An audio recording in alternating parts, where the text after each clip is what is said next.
it happened suddenly, but it's not something that I didn't saw coming.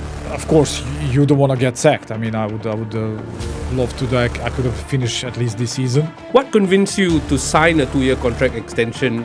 I refused many offers from other clubs because I felt loyalty and respect I owe to this club. That's why I signed. The preseason was not really how I imagined. First of all, I thought that the squad was very small. The Lion City Sailors are the best back club. In my mind, blank check, you can get who you want, right? Why then were you stuck with just a squad of 20? I think that question is not for me, honestly. Let me ask you this, in terms of Jose Mourinho and Pep Guardiola, would you be more Jose in that sense? Winning is all that matters? Yes. From my observation, maybe you haven't trusted local players as much or give them as much minutes as they deserve in your team. Would you agree? Really? Money FM 89.3, it's time for Sports Minutes with me, Ziaul Raushan. Now, have you ever quit a job or been let go? If so, you've probably had to sit through an exit interview, analysing your time at an organisation, looking back on the highs and equally reflecting on the lows. How much have I contributed to my team's success? Am I leaving the institution in a better place than when I found it? And in hindsight, could I have done things differently perhaps? And if so, what stopped me? Those are some questions that would come up in such a conversation, and that is very much the brief for today's show. Because joining me is Aleksandar Ranković, who recently parted ways with the Lion City Sailors after more than 2 years as their head coach. Coach, good to have you with us. How have you been? Nice seeing you again. Thank you for having me. I've been good, a little bit busy, preparing everything before I leave. So, kids, school, apartment, all those things. So pretty relaxed, honestly. Yeah. And for the benefit of the listeners, I must say this is the most relaxed I've seen Coach Alex in a long time. Obviously, it comes with the heat of being head coach of the Lion City Sailors. Considering the scrutiny of that job, has the past 2-3 weeks almost felt relaxed, like a break? No, listen, I mean, of course, you don't want to get sacked. I mean, I would love to. I could have finished at least this season. But I'm so long in this job and work and football world that this kind of things, it can happen. So to be extra stressed about it, I mean, doesn't really help. I'm glad you're as honest as you have been. And this is your second podcast appearance this week. You obviously were on the Silver Fox Hustle podcast with Shashi as well. Why the decision to speak? Because it's not always we get exit interviews like this. A simple reason, because you guys tasked me. When I was Lion City Sailors coach, of course, you have your media people and then you have to always do by the book, let me say like that. So I just felt okay. I had a good relationship with both of you, and I'm like, I'm gonna do it, and especially because I'm leaving. So maybe to close the door in a good manner. And Coach, can I just ask, in terms of leaving, what is that timeline looking? When are you leaving Singapore and where are you going to next? I'm leaving next week. First, we're gonna depart to Dubai for a couple of days just to relax, and it's also because it's a long flight. So we always try to split it at least at half. So it's perfect. So we stay there for a week and then we move back home to Amsterdam. You talk about moving back home to Amsterdam. I'm going to talk about Singapore, the home you called for the past 2 years later on. But first, let's touch on the Sailors and let's talk about the highs, right? You won 3 Singapore Cups, the league, Community Shield as well, if you want to count that. And of course, you were SPL Coach of the Year last year as well. When you look back on it, you must be filled with pride. Definitely. Very much pride. And also, when I came to Lion City Sailors, I didn't, of course, you know what you can expect and what are the ambitions, but to really win everything in such a small period of time was an amazing journey. And you talk about that 3 cups, which you often highlight as one of your favorite successes. And I know you mentioned that first cup was special, right? Why was that so special? For few reasons. The first one is it's my first trophy as a head coach. And first trophy I ever won here in Singapore, and also first Singapore Cup for this club. So all this combined, and I think also that from that winning that trophy started like this journey. It gave us momentum, and I think that's why it was very, very important. You talk about momentum. Last year, the team had such massive momentum, reaching the ACL 2 final. Such a historic achievement, not just for the Sailors, but for Singapore football as well, right? What are your fondest memories of that journey? Oof, there are so many, and I think I said this before. So, sometimes it's very difficult as a head coach to really enjoy it, because you are all the time in this action. Let me say like that, and you can really enjoy and think about it when it's over. So I had this also with the final. I realized it maybe days after that. But everything, man, like all the games that we played, the fans, the Jalan Besar, which is my favorite stadium here in Singapore, the journeys that we had, the luck that we had against Hiroshima. So especially the final. I mean, despite that we lost it, and of course as a coach and somebody who wants to win it, I was disappointed. But to see what we brought in Singapore, it just gave me incredible amount of pride. You talk about Jalan Besar. I will never forget what Bishan Stadium looked like on the final day, right? Something special as well. Because you brought up luck. There are some people who say there was major luck involved in the Sailors reaching the final. I'm of the opinion that yes, luck played a part, but the Sailors played a big part as well. Do you think, yes, luck, but the Sailors deserve to be in that final? Listen, luck played a part definitely in the game against Hiroshima. I mean, we lost there 6-1, and that was overturned. But people forget that before that game and after that game, you still played. So before that game, we end up first in a group. Our first knockout game was the 2 games we scored 8 goals. Yep. So it was not like we had luck every game. You know what I mean? We beat Sydney, who in 30 years didn't play the half final of the Champions League. I mean, we talk about big names here. So yes, definitely luck in terms of Hiroshima, but still you have to reach the final. And what was your reaction when something similar happened to Tampines? I mean, I'm sure you're keeping to tabs of the news. Yeah. It must be funny for you. Yeah, it's almost surreal. I mean, I'm very happy for them that they move forward and have a chance to go even further, I hope. But yeah, I mean, it is a little bit of funny, how these things can happen on this level. I'm not saying it's not happening anywhere in the world, but here to get this 2 times in a row, it's almost impossible. Yeah, exactly. It is almost impossible. On the back of your impossible achievements last season, you signed that 2-year contract extension in July, right? What convinced you to sign a 2-year contract extension, and why did you feel, yes, I can break another glass ceiling and push this team further? The biggest reason was because I was convinced that we're definitely gonna build on this and try at least. And I know it's not easy. It's it's not impossible, but it's not easy to get closer to these big boys. When I say big boys, I'm talking about these big South Asian teams in the region. I'm not even talking about big Asian teams, So that was my impression. I mean, I can tell you honestly, I mean, everybody also in the club know, I refused many offers from other clubs because I felt loyalty and respect I own to this club. That's why I signed.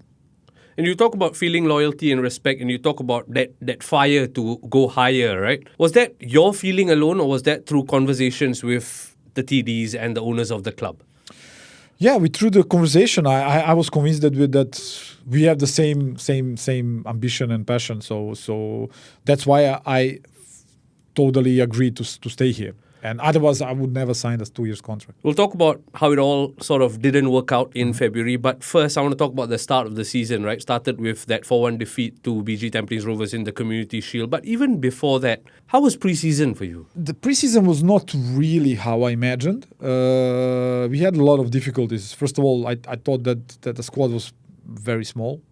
I think we also had to cancel some friendly matches in Thailand because we simply didn't have players. I mean, I think we went with 20 players or something like that, maybe 21. But like I would say, when you have 20 players, it's never 20. You have injuries, especially in a preseason. So I was not really satisfied how that go. But okay, then you start the season and. I mean, that game, of course, you want to win Community Shield, don't get me wrong. The Tampines won it fair and square. But even there, I think we were not really complete and ready for it. And Coach, you talk about having a small squad, right? 20 players, and I understand your point in terms of, yes, number is 20, but not all of them are fully fit.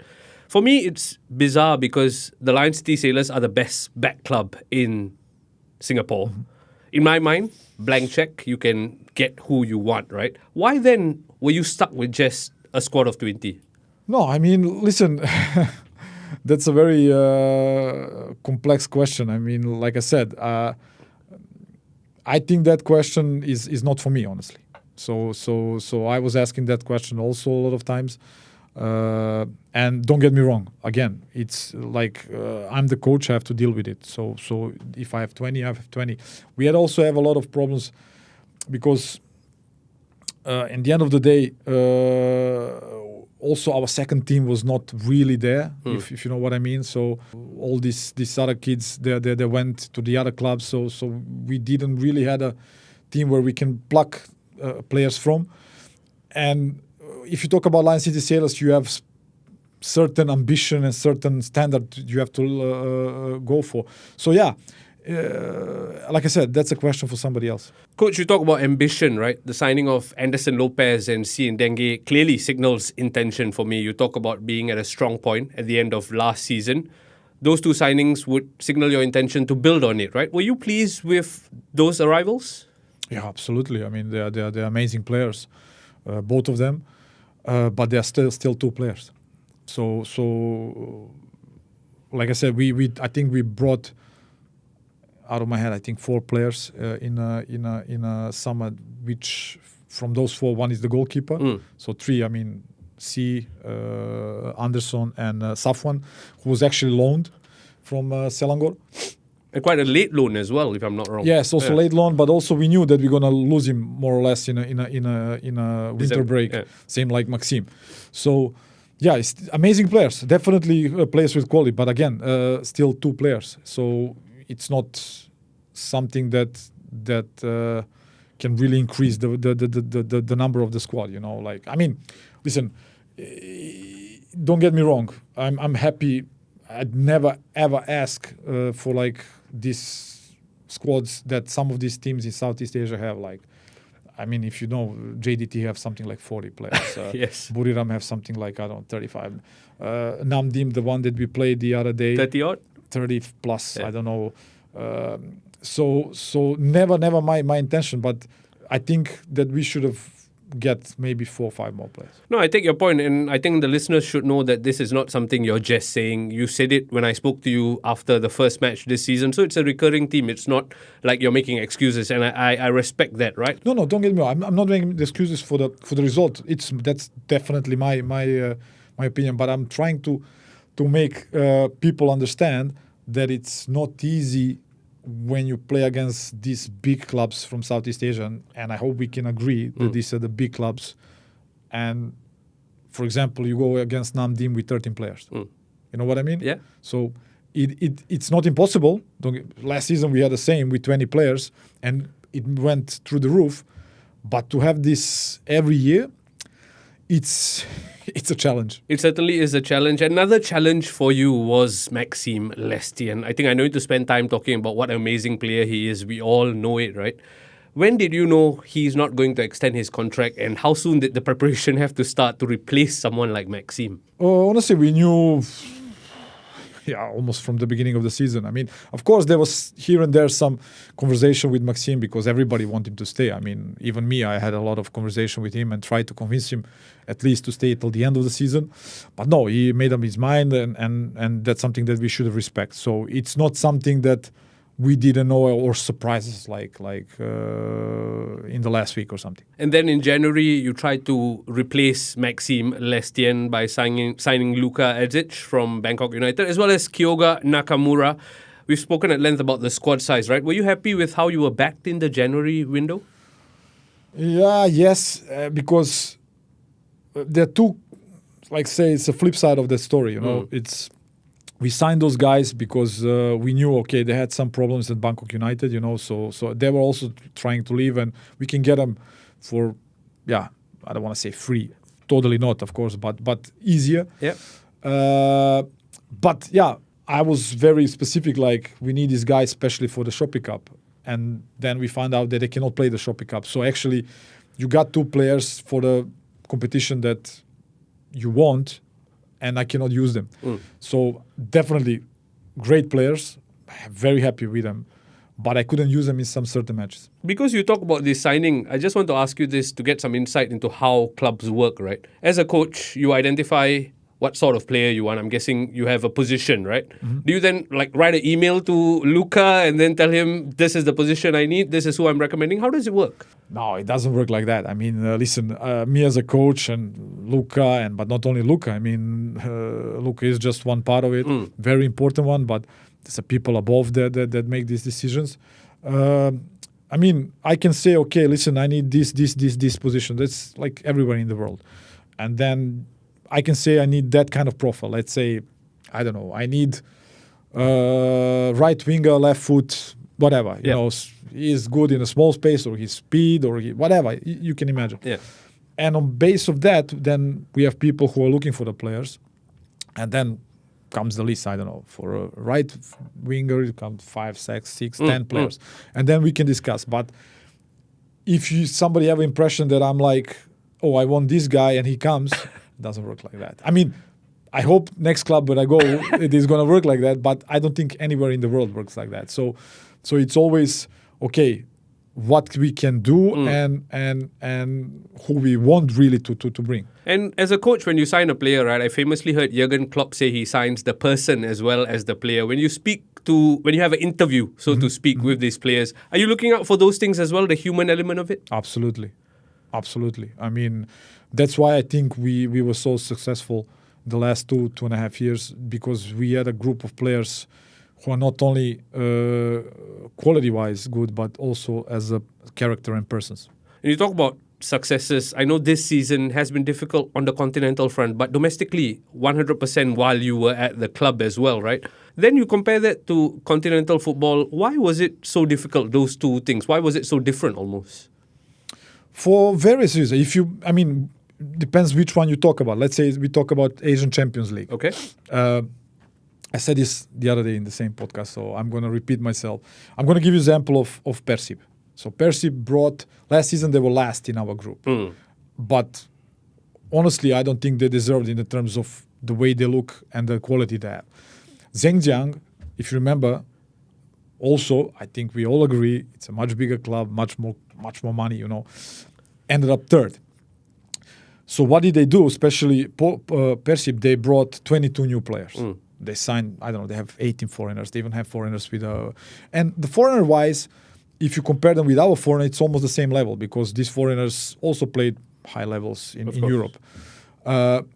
So what's making the difference? The difference doesn't make only the first 11. It makes also what you have on the bench. Okay, what can they bring in? And those things especially was seen in the Shopee Cups. Yeah. Because we played, for example, Bangkok United away, 2-0 up. They bring 3 foreigners plus 3 Thai internationals. Immediately, the is changing. And in a Shopee Cup, you have different rules. You have you can only use 7 foreigners. That's it in the squad. Yeah. So, like I said, looking for the guys who cannot play, for example, not eligible to play, and you have maybe you're unlucky with 1 or 2 injury, and then you end up with 13 players. And I mean, I have an impression sometimes, the people, especially here around Lion City Sailors, they think we are the only one in this region investing in football. I mean, if I give you an example that teams out Vietnam, like the first 3-4 teams, that not their foreigners, their local players earn more than my foreigners. You wouldn't believe that, but it's true. So then I'm saying, yes, we do invest, but the other teams invest also, So to make that gap, especially because you come from Singapore, which those leagues are not the same, you have to attract maybe players with a little bit more money. Why? Because they are coming to Singapore. You know what I mean? So it's always very complex thing. It's not like, I bring one player for, I don't know, 10 million. Oh, now we're going to fly. Doesn't work like that. I think it's important someone like you who's seen it gives us the context in terms of Singapore and then the rest and that gap we are trying to fill, right? I want to ask you this in terms of the domestic league. Do you think that gave the Sailors the best chance to ready themselves for continental competition, or was it almost, I'm saying this quite lightly, but too easy? Yeah, I mean, I know now it looks very easy. But it was not easy 3 years ago. If you also remember, I think you had Japanese team that was Albrechts that was dominating this league. So now it looks easy. I had a feeling like last season it was a little bit more competitive, and of course that helps. Of course, when your league is stronger, that's how you play better on the international level. I hope in the future that this league can be a little bit more competitive. How? Yeah, that's also a very big question. I can't wait to find out your recommendations for Singapore football to get better. But let's stick to the Sailors for a short while. I take your point in terms of references to Southeast Asian clubs and stuff like that, right? The same people who expect certain things expect Sailors to play an entertaining brand of football. Did you think you delivered that? Depends where and when. And again, good question. Listen, I know how this game works. And it's not only here. It's everywhere in the world. First, when you come, you have to win. So if you don't win the games, first critique always going to come, they don't win the games. So you start winning the games. So the next critique is going to be, but they have to win like very comfortable. Yes. Then you start very comfortable, like, let's be honest, in our league, we did in the last 2.5 years, most of the time. Then comes the question, but maybe we should play a little bit this and that, and we are looking at these big teams like Barcelona or Manchester City. And I understand that, and totally understand that. So sometimes I always say, for me, the most important thing is to win. And if I can win with a nice football, because if you think that I come and say to my players, listen, we're just going to win, I don't know, with a set piece, it doesn't work like that. Of course, you have opponent, you have lot of aspects, but sometimes I don't think it's fair, because if you see our record, we broke every domestic record in terms of goals and conceding goals. Champions League last season, my 2 players were in the top 5 top scorers. You don't do that with football that's not attacking, So it is a little bit unfair, but I do get where this question's coming from. It's fascinating for you to almost talk about the timeline that a coach goes through, right? Let me ask you this, in terms of Jose Mourinho and Pep Guardiola, would you be more Jose in that sense? Winning is all that matters?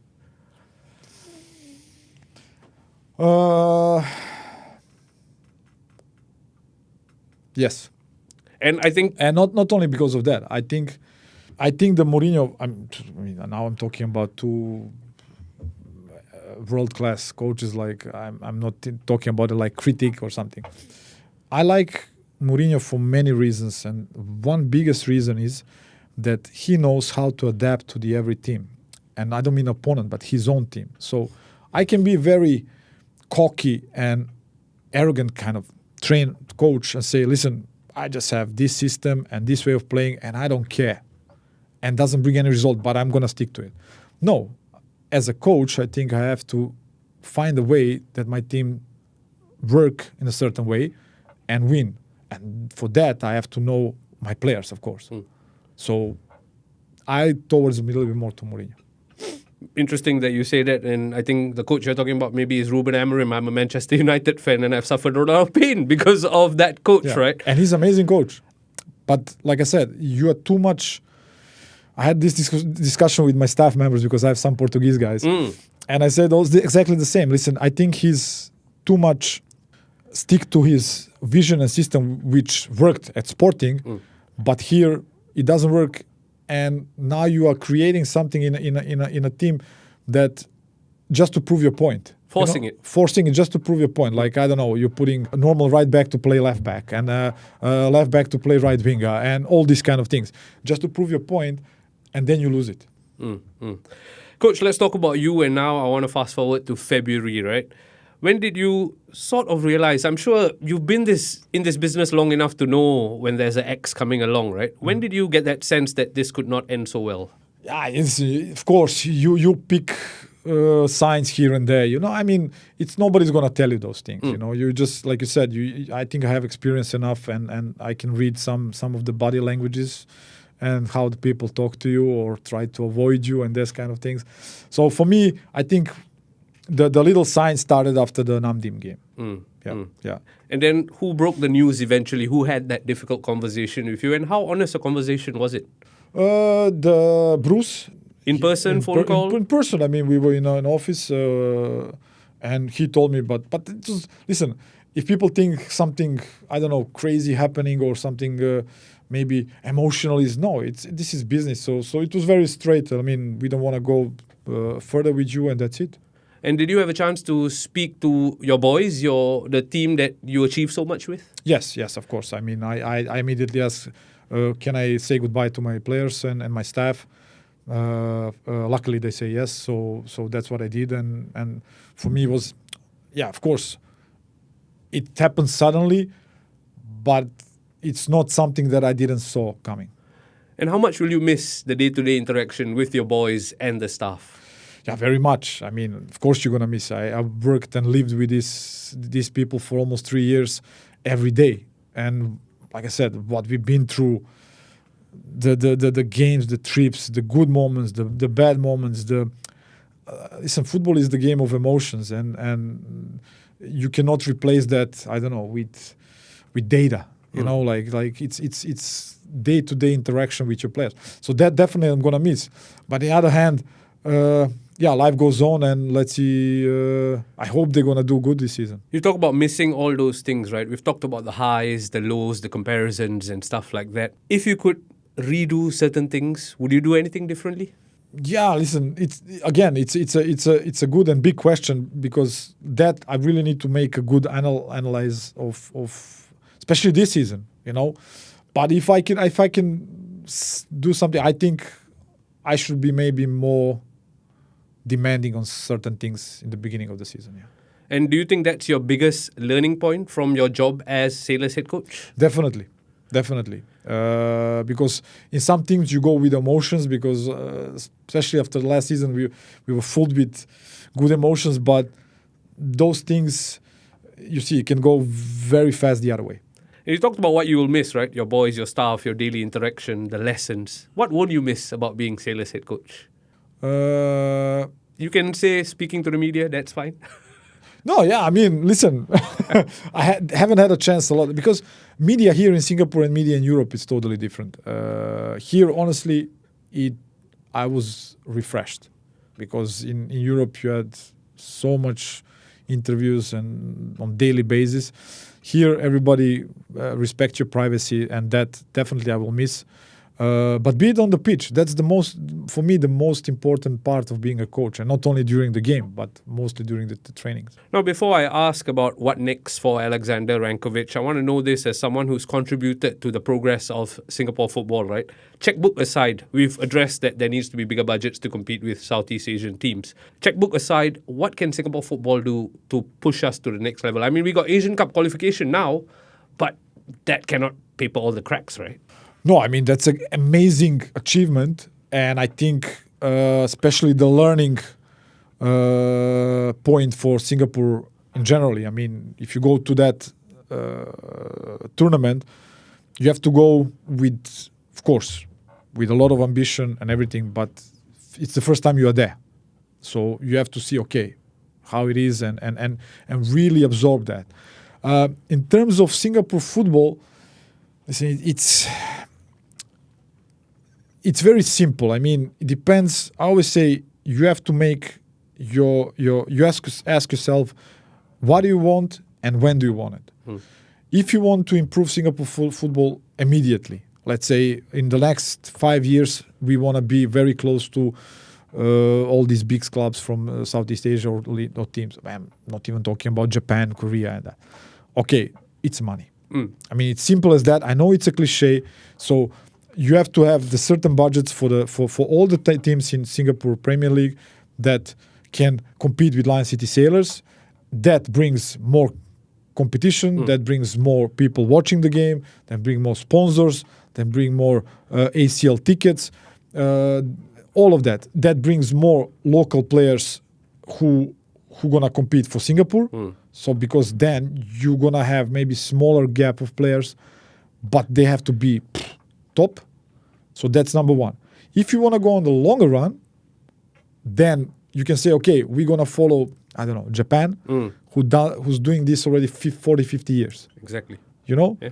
But then you have to be ready that it's not gonna come. Like if you're gonna expect every year we're gonna go to Asian Cup or World Cup or whatever, no. Then you have to be patient. But then again, you need money, so you need to build academies, sports centrums, really give kids opportunities to play football, and not only play, but also live from that. Yeah. You know what I mean? So. Scholarships. Yes, you know, like, okay, I can really support my family playing football. So like I said, it's a very complicated thing that at the end of the day, it's like I said, you want instant success or you don't want instant success. So you can go both ways, but in both ways you need to invest a lot of financial things. Yeah, it all starts with a blank checkbook. Even me and you, we could use a blank checkbook as well, right? Let me ask you this. You clearly have a lot of passion and love for Singapore football because it's given you so much joy over the past couple of years, right? Yet, from my observation, maybe you haven't trusted local players as much or give them as much minutes as they deserve in your team. Would you agree? Really? I mean, based on January exits, perhaps some of them have searched for minutes elsewhere. Of course, but that's honestly, and I swear, I mean, I never look the players like local and foreigners. I mean, look all of my local players, especially the ones that now. Don't get me wrong, I'm not taking any credit on myself for them, but they like exploded under me when I came. Look, Shawal, look Haris, who everybody 2 years ago said he's done. He's still playing. Look Hami. Look Izvan is also the best example. Look Chris. But even Mamat, who's just gone. People forget that before I came, he didn't play. Then he played, became a national team player. Had a bad injury, totally unlucky for him. And I think it's good for him that he's now at Albirex. Because there he can maybe get back without a big pressure from, Lion City Sailors, you have certain pressure. So I don't think that's the case. I think I gave all my players a lot, especially the local ones. But, of course, you have to show something. So I cannot, it's not youth football, I'm going to keep everybody happy. So in terms of local players, I have nothing but extreme respect for. And what they achieved, I mean, listen, Asian Cup, half of my team are local players for my team.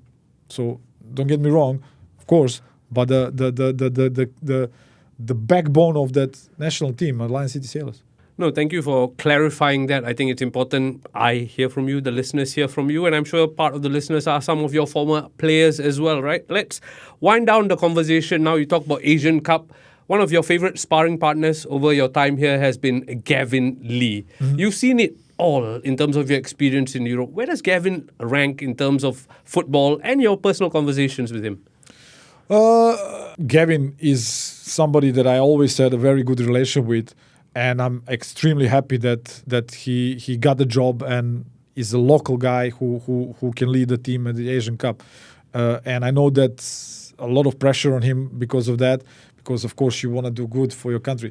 But very good coach. Listen, I think in terms of the way the Tampines played the last 2 seasons, I think it was you can truly see the hand of the coach. And that's something that's very important for me, like you can really see, okay, this is the way they want to play. I think in terms of communication, he's a very outspoken guy, so he can handle himself very good. So a lot of potential in him, and I hope that this is not going to be the just one how do you say, one big success.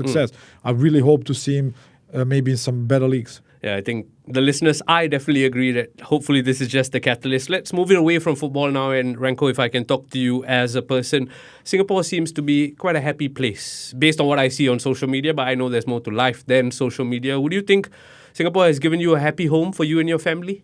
Yes. I mean, we are going away from Singapore and our hearts are full. I mean, my wife, my kids and myself, we're going to miss Singapore and enormous. I mean, my wife and my kids, they were so happy here.